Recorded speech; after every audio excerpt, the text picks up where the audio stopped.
right. So we're talking today about GMO and what you really know about this, and we've gotten some interesting feedback so far, and the discussion hasn't even begun. But you want to put this into perspective? Yeah, first. definitely. There's lots of things that people don't know about GMOs, and we're just going to go through a few basics here with respect to what genetically modified organisms are.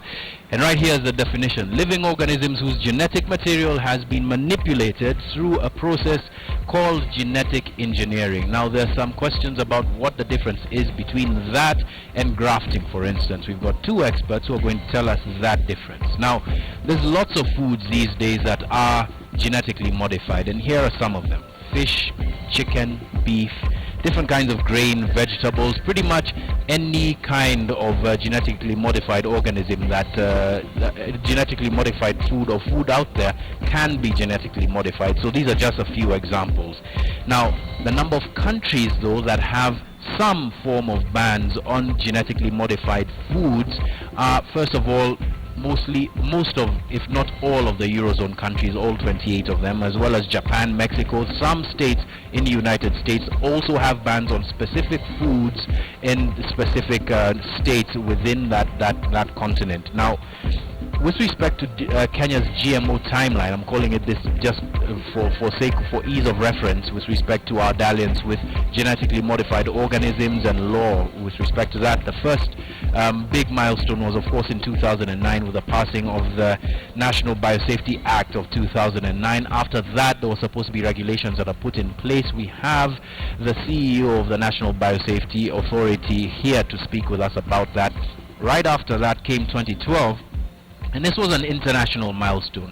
A scientist called Gilles Seralini published a report, a scientific journal, in which he claimed that that genetically modified food fed to rats, genetically modified maize specifically fed to rats, had caused 2 out of 3 of them to die 2 or 3 more times than the control group. Here are some of the quotes from that report. Females developed large mammary tumors almost always more often than before the control. With respect to males, males presented 4 times more large palpable tumors than controls, which occurred up to 600 days earlier. Of course, this caused quite a storm in the scientific world, and that caused a rollback in terms of the step towards the commercialization of genetically modified foods and other organisms in different countries, including Kenya.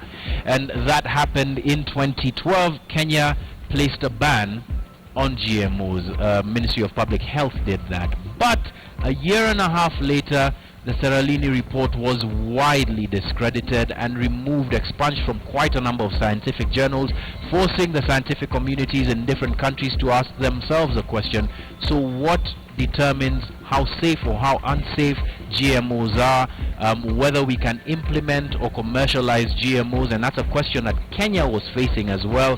And in 2014, the Ministry for Education, Science and Technology commissioned KEMRI and a number of other experts to form a committee and look into these questions, right? And for the past 1 year or so, they've been doing so. We believe that that has come to an end, and the biggest indicator of that was Deputy President William Ruto's statement at the National Biosafety Conference earlier on this week.